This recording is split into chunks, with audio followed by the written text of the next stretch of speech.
Another method that you could use is what we call the Big 7 method. Now, adults at home, this is going to look kind of similar to what we would call long division, but it's not quite the same, okay? We still look at the number as a whole. So here's why this is called the Big 7. So let's say we'll do the same number that we did in the last one. So we did 35 divided by 6. So we got 35 and we're dividing it by 6. The reason it's a 7 is because this division symbol, we extend it down and this right here looks like a 7, okay? So to do the Big 7, it's very similar to the break apart or to what we would do normally, but we're looking at 35 as a whole. We're not breaking it apart into 3 and then 5. Okay, so when I'm thinking about 35, I have to think about how many times can I multiply 6 to get 35. Well, I'm going through my 6, or to get as close to 35 as possible. Go through my 6 facts, 6, 12, 18, 24, 30. 6, 12, 24, or 18, 24, 30. If I go one more, that'd be 36. So I multiplied 6 5 times. So you're going to put the 5 over on this side behind the big long bar. Then you do 6, whatever 6 times 5 is, goes under our original number, and that's where the subtracting comes in, kind of like our long division used to look like. Okay, so 35 minus 30 equals 5. I can't take 5 and divide it into 6 groups. It wouldn't be fair to everyone, okay? So this is also kind of similar to long division. This is where we get our answer from. Whatever's over here is our answer, 5. Whatever's left over at the bottom is our remainder. So 5, remainder 5. Okay. All right, so that's it with a 2-digit. Let me look at the last problem. I want to make sure I did the same problem.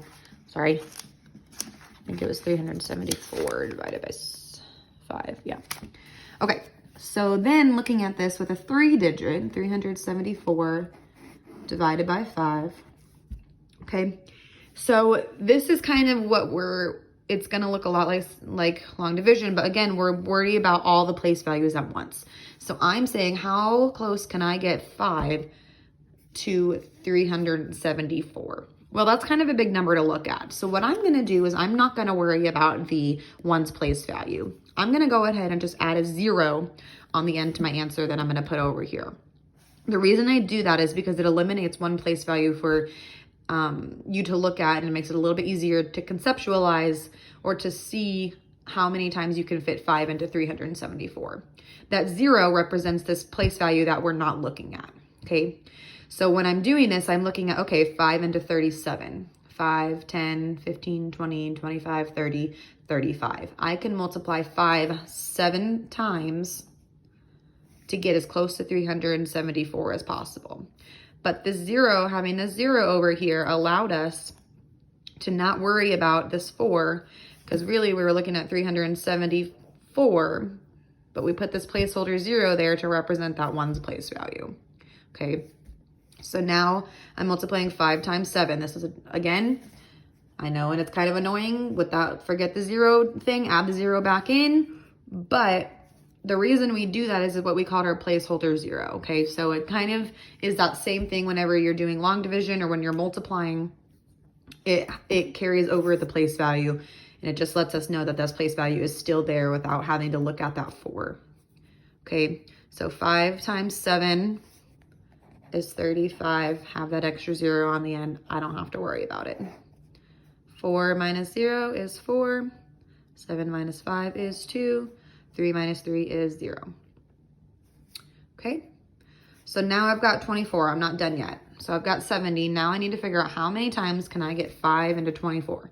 5, 10, 15, 20. I can get in there 4 times. 5 times 4 equals 20. Subtract 20. 4 minus 0 equals 4. 2 minus 2 equals 0. This is where our answer comes from. We add up these two over here. So 70 plus 4 equals 74. We have 4 left over. I can't divide 4 into 5 groups. So that is our remainder. remainder 4. Okay. I know it gets kind of tricky and icky with the zeros, but it really does help to just add the 0 in automatically right here and then not look at it. That way you can focus solely on the biggest number possible, taking it out. Because what it does is if you had 374 and you're not worrying about the 0, well, I'm going to focus on the 4 or the 74. And that's where we get the lots of steps with the long division. And that's where it can be time consuming. So when we take out this extra place value for the beginning of it, add that placeholder 0 in, we're making it an easier number to divide by. It's called what we call a friendly number with that 0 on the end. Okay, I will also be attaching other videos from other people to explain these methods. Please let me know if you have any questions.